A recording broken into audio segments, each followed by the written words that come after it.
Book 2. Welcome to Jackie's Literary Corner. I am Jackie, and it's time for another character analysis video. With the one about Elphaba and Glinda, I'm going to combine these two women. Now, these are actually historical figures, and one of them, you have evidence of her personality, and the other one you don't know a lot. That's what the author of these two books said in the author's note. So I'm going by what is portrayed in the book, and also in adaptations of other shows and movies that portray these two women. So one of them, I'm told, one of them is accurate, because we have some writings written by her, and like I said, the other one not so much. But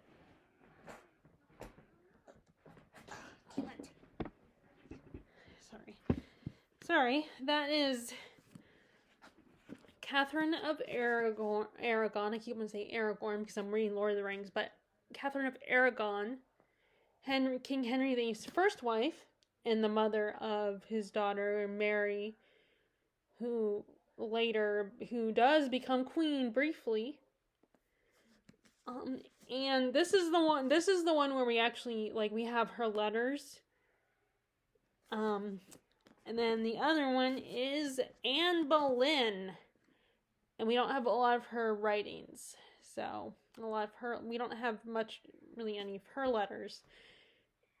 But these adaptations have all, this book, along with the Tudors series, in the other Boleyn Girl, which is an adaptation of Philip Gregory's book, all kind of portray her and very similarly.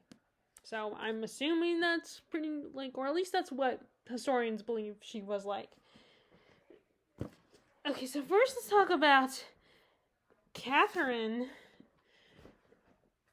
Katherine she came to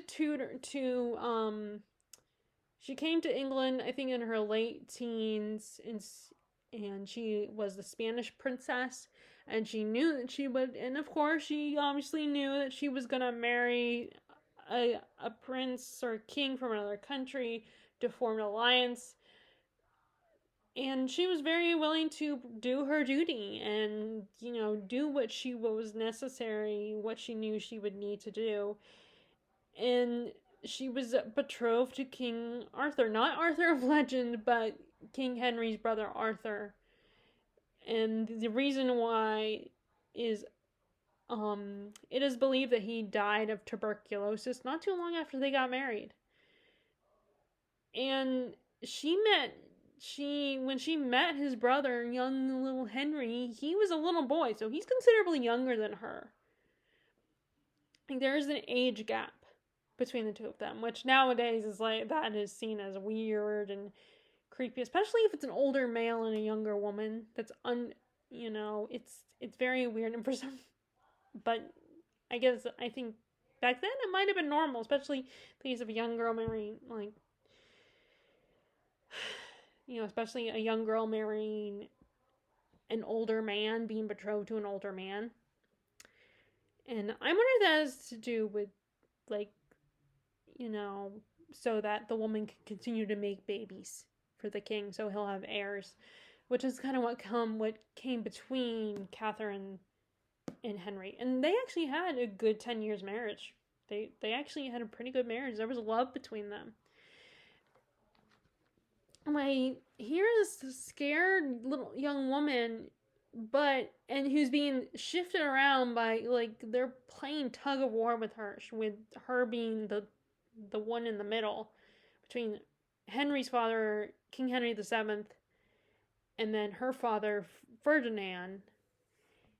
And she does find out later that is because her father didn't have her dowry, was kind of dangling the idea of a dowry in front of Henry VII, So he didn't trust Ferdinand, and Ferdinand didn't trust him. So, which, I mean, you gotta give props to this young woman because she put up with a lot of shit from her, her father, her future father-in-law, and her real father, who they didn't have that great of a relationship. There wasn't a lot of love between them. She had a great relationship with her mom, but not her dad.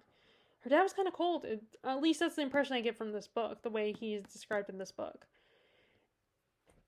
But she is so brave, and and she takes initiative, but she also tries to be obedient and do what she's told. But then when she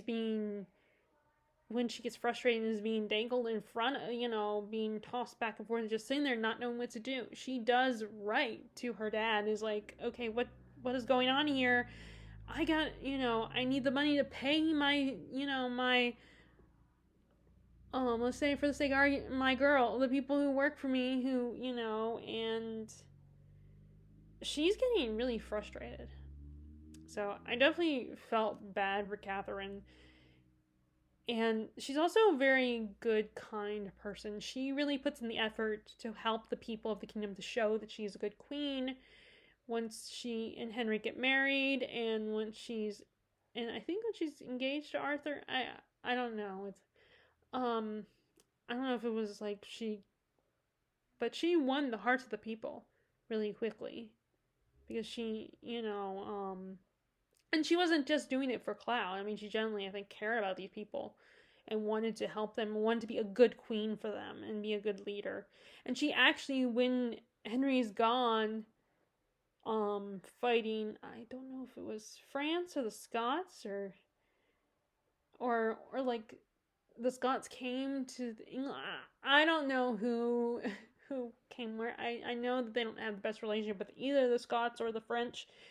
In fact, England was always trying to get France back, because they saw themselves as the true kings of France and England. And they also had already had power of the Scots in Wales and Ireland, and she actually, like, I don't know if she actually did any fighting. She didn't do any fighting, I don't think, but she did lead an army when they were invaded, while Henry was away fighting another battle. So she is a really good leader. And another one of the other big things about her, like, not just her kindness and her good leader, and how she's a good leader as much as a queen can be a leader, she also is a very pious woman, has strong faith in spirituality, truly believes in God, and to the point where when she's told that her confessor might not be trustworthy, she refuses to believe it, because she's like, no, this is my confessor. I trust in him. I go to him for guidance. And she refuses to believe it even though she's told multiple times that this guy is not as goodly as he seems.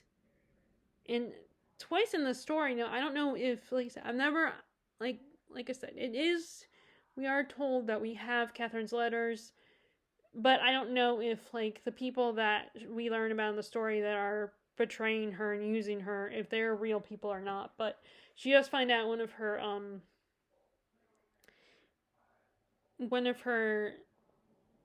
the woman who kind of helps, one of her, not maidens, but her matrons, or one of the older women that helps kind of take care of her, dresses her and all that, turns out that she was a spy. And she did not realize it. She has spies in her household, and she can't trust anybody, and people, I felt bad for her, but I also got incredibly frustrated when I was reading the book when she's told, because as a reader, I kind of had my suspicions. So she was very naive, and she wanted to believe the best in people. Like, that's the impression I got, is that, especially with Henry, she wanted to believe what was the best in him, wanting to hope that he would change eventually, go back to the man, become the man that she loved once again. And he never did. And it was so heartbreaking to see her struggle and stay true to her beliefs and who she is. And when Henry divorces her or tries to divorce her and has, Anne Boleyn. And she's just such a good person. You gotta admire this woman, what she goes through, what she has to deal with, and you just hope even though I know what happens to her, because she's a real person, she is an historical figure. You feel for her, and part of me hoped that things would work out. There would be something that would happen that would make things better for her, but no, she ends up dying, and it's just so heartbreaking when it happens to her, and especially because she's such a good person and doesn't deserve this. And her and Henry in the beginning were so sweet together. They were so great together until things sour and she can't give him a child. And which is, it's funny because her and, they have different personalities, but they have the same problem. They are not that different as far as their problems. They both fall for Henry. Although, so let me start talking about Anne. The problem now in this story, Alison Weir interprets it as that Anne maybe didn't really love Henry, but she did grow to care for him and had affection for him and was attracted to him. That's the impression I get. At least she had maybe some kind of feeling for Henry. But she is very different. She's kind of more self-righteous than Katherine. And she's not as pious as Katherine. I mean, she does try, I think the way she responds to her own religion, because I don't think she's not Catholic. I want to say she's Protestant, I think.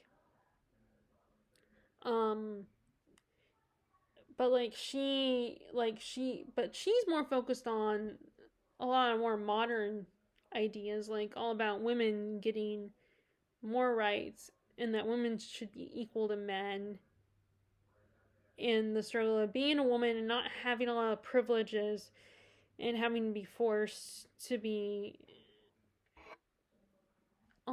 sorry, I just grabbed a piece of dust or something. Being forced to be juggled around, and she knew her position was precarious and fragile when she did win over, got to be with Henry and everything, and which I think is part of the problem, is that her position was so fragile. I mean, there was a point where, at least in this book, where she actually kind of felt sorry for Katherine and actually kind of liked her to some extent. But then and that was one of her problems, is that she just assumed things. I think she assumed things about Katherine. Because Anne herself is very ambitious. She's very confident. She's clever and witty. I mean, it helps that she spent time in the French court. And that's where, in the book, I don't know about in real life. I mean, in real life, she did spend time in the French court, but, that is true. She was in the French court, but, she learned some things about women and gets inspired, or not about women, but things that inspire her to fight for the rights of women. And like I said, she's a survivalist. She is very much all about survival and fighting for what she wants and making sure her family, that she is financially secure, that she has a good life. And which, you can't entirely blame her or fault her for that. But she's also a very passionate woman, but that passion can be very fiery. And she has a bit of a temper when she lashes out in the book. She lashes out, I think, when she's is afraid, is where things are not going to go her way, when she knows that how fragile her position is. And she is and like I said, the thing that her and Katherine have in common is she got herself in a similar position to Katherine, where she gave him a daughter, but she didn't give him a son, and she kept having miscarriages, just as Katherine did. And then once she was no longer, and eventually Henry gave up on her. But because of how long it took to divorce Catherine, the trouble he went through, I mean, he even separated from the church so he could get divorced and marry the woman he was obsessively in love with. So he didn't want to go through that again. I think that's probably why he latched onto this charge that she was sleeping around so that he had an excuse to get rid of her. What's even more disturbing is that this woman, like, according to this book, her worst crime is that maybe she's a little too flirtatious, that she didn't love the king, and she had ambitions to get higher in status. But she did not actually do anything beyond like talking to these guys, maybe flirting a little bit with the one guy, Norris. And what's worse about that is one of the men that she supposedly did stuff with was her own brother, which is like, no, that's disgusting. Like, she would never, like, she did not do that. And, when she is presented to the court and accused, it's all because in the story, they say it was because they saw her kissing her brother. Now, which is interesting because in the other Boleyn movie, the movie based on the other Boleyn girl book, she is so desperate to give him a son that she begs her brother to, for them to do stuff.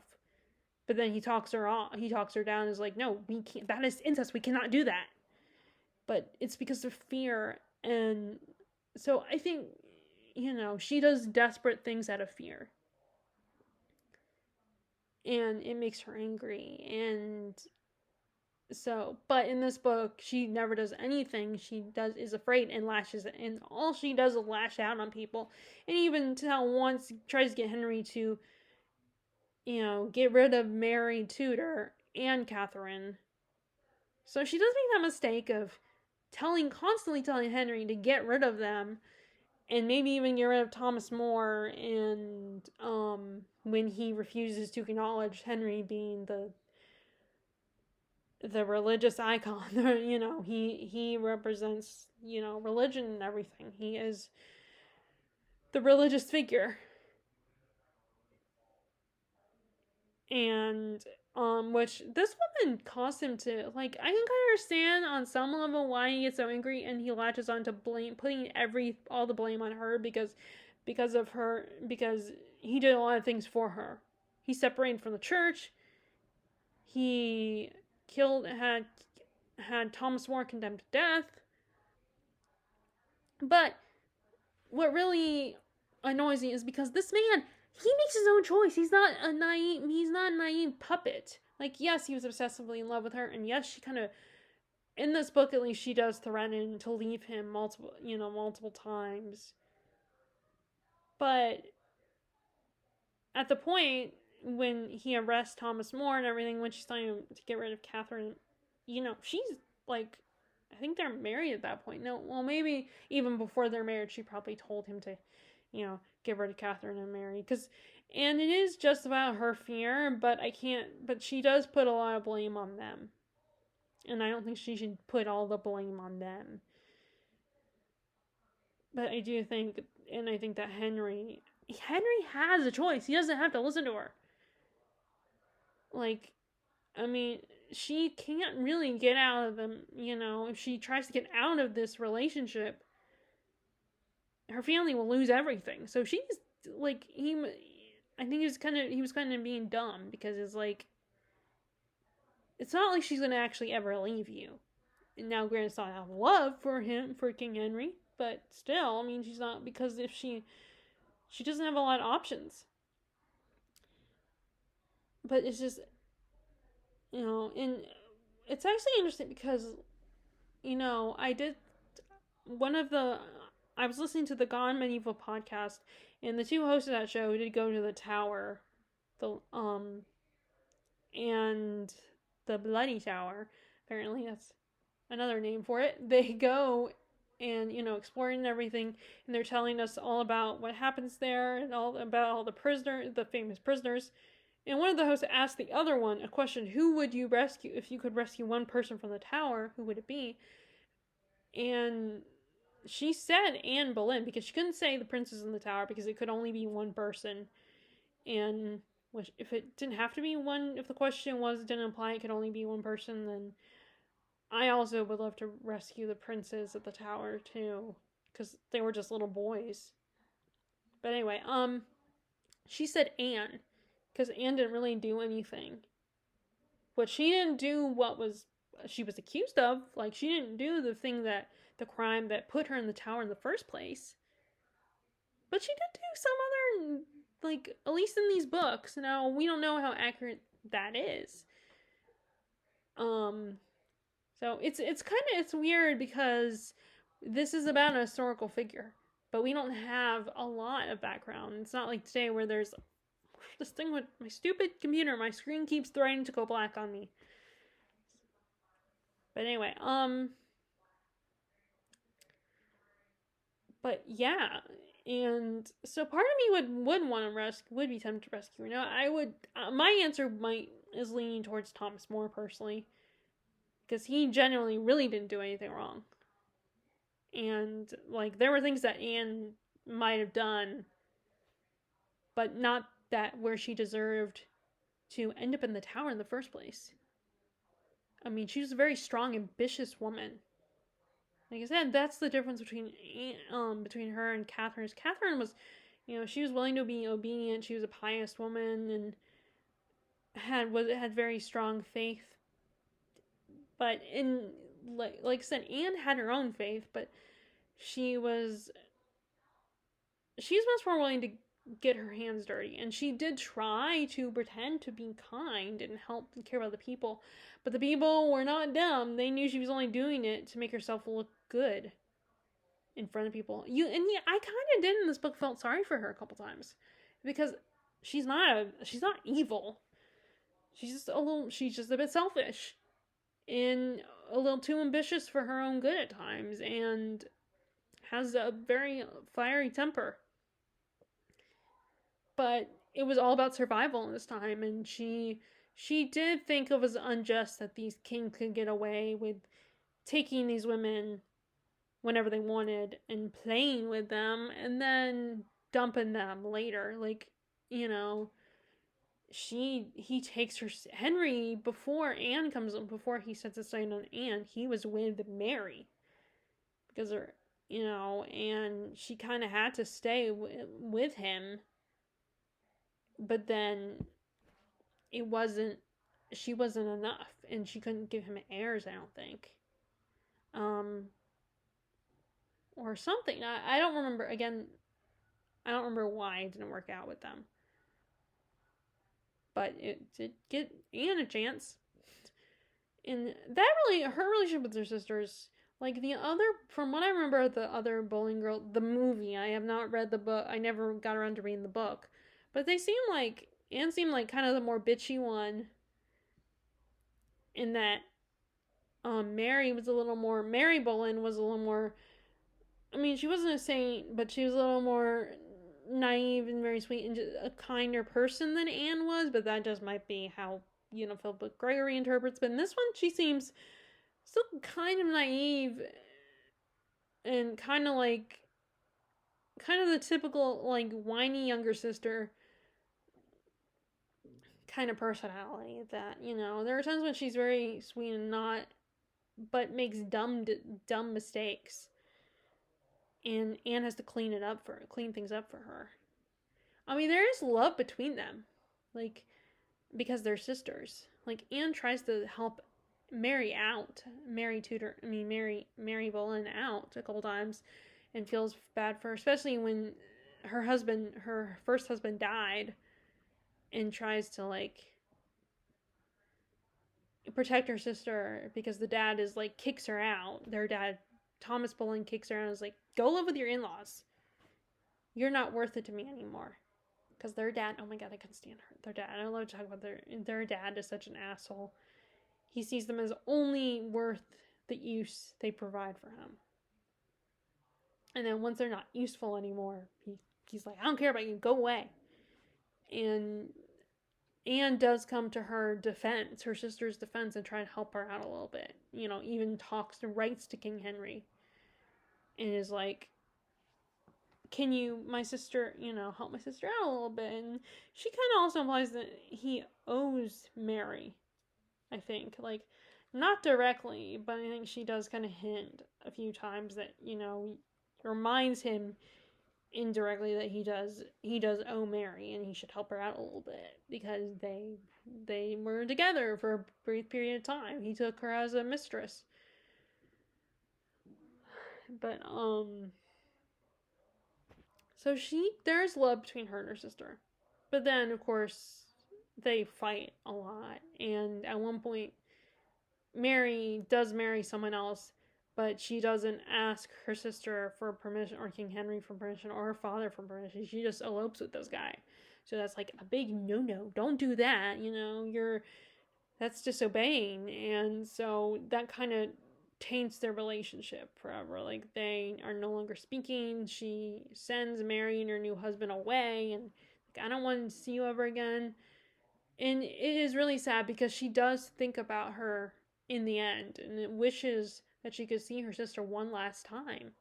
And it's so heartbreaking. But she stays strong throughout, up until that point. She tries to, it's like prepare herself mentally and emotionally for her fate, for what's to come. And it's so, you feel kind of bad for her because it's like, the things that she, like I said, what she's accused of, she didn't do. But this woman is just such I think she's an interesting character because she is someone who is, has strong opinions and will do whatever it takes to survive. Like, characters that are survivalist, they're kind of fascinating to watch. You get frustrated with them, but you also are intrigued by them because they will do what it takes, even at the expense of others. But she shows moments of, like, love for her sister, when her relationship with Norris, her relationship with her brother. That's another, she has an even stronger bond with her brother George, who's kind of an asshole too. He's not that great of a guy, but he does have a soft spot for her sister. They are actually really close, but not in an appropriate way. Not in an inappropriate way. They actually have a healthy relationship, a very sweet, caring relationship. And Jane, according to this book, it's Jane who says something that plants the seed of, they might have inappropriate relations, that they might be incestuous, because George and Jane were an arranged marriage, but he was constantly hooking up with women, and Jane was very angry and unhappy, and then she ends up, in public, they pretend to be a happy married couple, but in private, they don't interact much. Although, apparently there were scenes when they weren't sitting right beside each other, and Anne tries to be the buffer between them, but it doesn't work out. And Jane automatically assumes that, of course, Anne will choose George's side. But she does generally try to be a good sister-in-law. But she also cannot just help thinking she couldn't believe that her brother was that bad of a person. And he's still her brother, so she feels a loyalty to him. So, on the one hand, it is actually very endearing and a very sweet relationship, but on the other hand, you kind of feel bad for Jane, and part of you wishes that Anne would be a little more critical of her brother, but at the same time, it is still her brother. It would be hard for her to think badly of him, to think she would be devastated, was devastated to hear from Jane that he might have did some inappropriate things, like bad things, that he wasn't a great husband, he was kind of an ass. So her relationship with Diana, with her sisters, is interesting, and her relationship with Henry was, just like Katherine and Henry's relationship, it was good at first. It was decent, even though she didn't love him, as this book implies, this interpretation of that history. She still is kind of a there's still affection between them, and they were actually sometimes had cute moments together, and there was a sweetness there. I mean, he was like a little puppy when it came to Anne, which, even though yes, there was a little sweetness between them, there was also kind of like she has him wrapped around her little finger, and she is using him. And he does eventually once. And what's disturbing is that he, before they were married, before they could get married, he, was willing to do what it took to keep her. Because just like I said, she constantly threatened him. It was like, I'm leaving you if you do not do this. But then once they were married, all of a sudden a switch was flipped, and he's like, I'm the boss, you have to be obedient to me, and not just as your husband, but as your king. And he was no longer Mr. Nice Guy. He was no longer Mr. Well, I will do what you ask because you're threatening to leave me. Because she can't leave him. So that's why part of me is like, when she threatens to leave him if he doesn't, get rid of or arrest certain people, that he's he puts all the blame on her. When, like, he arrests Thomas More, for example, he saw as, like, an older brother figure, and that someone he looked up to and admired. I think he's just frustrated and hurt that he made the choice to arrest this man and couldn't get past, when this man was like, I'm not signing this, I'm not going to say you are everything, because I don't believe in that, because the Church of Rome is still my God. I still follow the Church of Rome, I still believe in them. And Henry wanted to be the end-all, be-all of the church. But More was like, nope, not doing that. I cannot, my conscience will not allow me. And I think because he doesn't like that he felt Thomas More forced his hand, so it's like it was easier to blame blame Anne, because Anne was the one who told him to do this, and he did this for her. But he did not have to kill Thomas More. He could have sent the man away. But I guess he was trying to make a point. Like, be like, had to put the fear of God in people's eyes. Like, if you don't say, I'm the end-all, be-all of the church, then this is what's going to happen to you. I guess that's why he felt like he had no choice. That he had to show that he was capable of killing someone he once cared about, because this man refused to see him as head of the church of England. But he still had a choice. It was not a great choice, but it was still a choice. And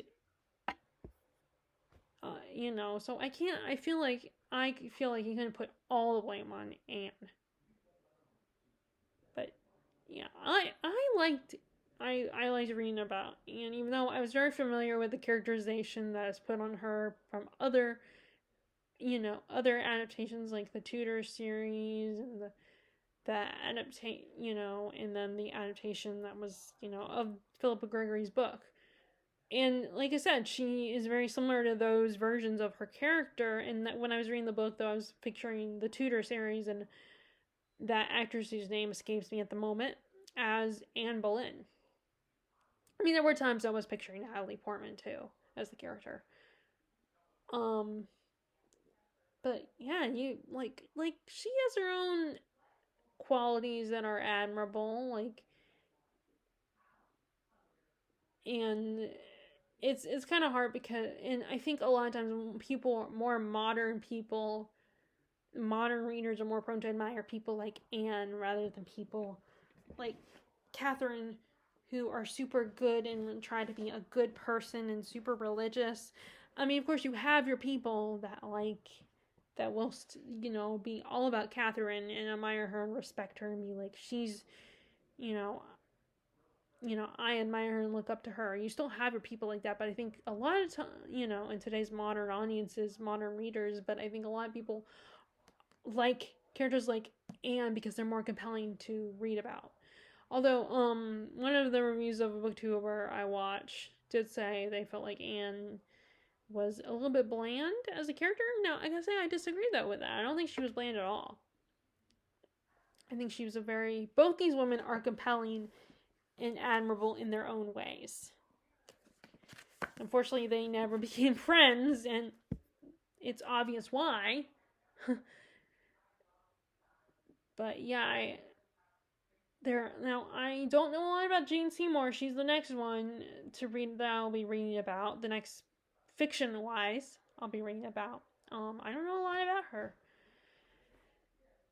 But it is, interesting that what Anne thinks about Jane and Katherine very negatively about them, which obviously she's going to think negatively about because they are both trying to take Henry from her. Or Henry is hooking, was married to Katherine. She tried to fight to keep him because she still loved him, and she believed it wasn't right what they did to her, how they took the rug ran out from under her and took away her queendom, her chance. Like, not that it was all about her queen, because what she just believed that she, not out of ambition, but that it was her right. And that her marriage to Henry was valid, and they didn't commit incest.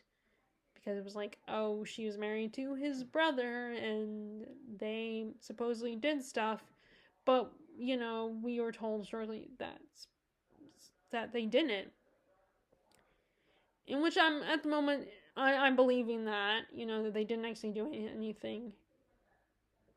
But it's so frustrating about that. But yeah, it's like, I think Anne projected onto Katherine when Katherine was not willing to give it, because she was like, oh, Katherine is playing a clever game and she's so ambitious, but I don't think that was the case. I think she just believed that, was like, I love Henry, I believe I am the rightful queen, and also that, destroying their relationship with the church. That was another thing for her, because she was a very strong Catholic woman, had a lot of faith in her religion and the Church of Rome. So she was not she's not what Anne thought she was, in my opinion. While with Jane, she thinks that she's like just as ambitious and just as manipulative as she is, playing like sweet and innocent and demure, and I don't know if that's the case. I don't know if that's really, because like, I think Anne was wrong about Katherine, so I think she's probably wrong about Jane.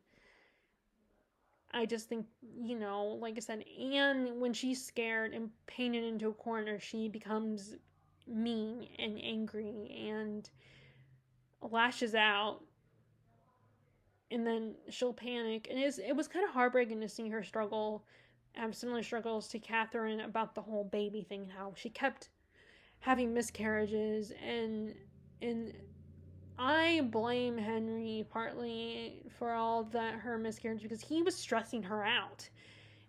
But of course, being the king, he can't blame himself. He's not going to blame himself. It's like God saying, I'm not meant to have babies with you because, once again, I did something wrong choosing to marry you. And, granted, I don't know how God works because I am a Christian, but I think scientifically it's not about that.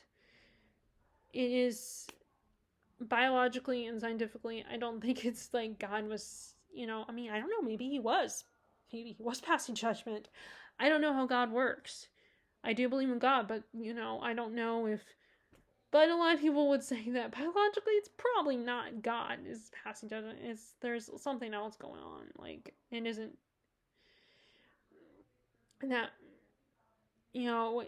like, which if you know your history, he does eventually get what he wants. But it kind of pissed me off that he put all the blame on. At first he didn't, because he was like, one of either the first or the second miscarriage, he's like, it's not your fault. But then he stresses, because a lot of times they, when there's some problems in the pregnancy, or even when there's not problems, the doctor's always telling the mom, don't stress yourself out. You need to relax your body, and, because the baby will feel it. The baby will sense it. And that's not good for the child. So I'm guessing, because I do think she was right in saying she was so stressed out and afraid of losing her position, that it's like, And that could contribute to why a lot of times babies died or mothers drowned childbirth. And that when she catches him with Jane Seymour, all of a sudden she gets so upset and angry, like, how could you do this to me? What is wrong with you? That I think it caused her to lose the baby again. But of course, Henry can't. But it's like, oh, it's not my fault. It's your fault. And because you didn't give me, I strayed because of you, and you didn't give me heirs. And like, again, I think he's afraid because he needs an heir to continue the line, and he's panicking. But I feel like he needs to realize that no, it's you were causing her this stress by straying. You were making her panic. And it really kind of pissed me off, that whole situation, and him being none of the blame. He never like he was briefly being like, it's not your fault, but then eventually he thinks, oh, there must be something wrong with you because she keeps having miscarriages. And it was just so heartbreaking. So I did have some sympathy for Anne. Like, I did not like how she kept putting all the blame on Katherine and Mary, her daughter. But I don't think it was entirely. But there was some pity because she was under pressure and she was just trying to survive. And maybe there was a little love with Henry. But I think it's just very, and like I said, it was very sad because the two of them did have some, I think she wasn't that different from Katherine, and there was love between them. I mean, she was different, like very different personalities, but I don't, I think she didn't realize how, like, they both had the same kind of problems. So those are my thoughts on Katherine on Katherine of Aragon and Anne Boleyn. So I hope you enjoyed this discussion on these characters, and I'm saying characters because I'm reading the fictionalized version. I'm not going by biographies on them. Maybe one day I will read biographies. I do have a book by Antonia Fraser that's about Henry and his wives, but it's about all the wives, I think, so it doesn't really cover. It's not a definitive biographies or anything. It's just like talking about his relationship with all of the wives, all 6 of them. But anyway, I hope you're enjoying your reading and you enjoyed this video, and I will talk to you all later. All right, bye.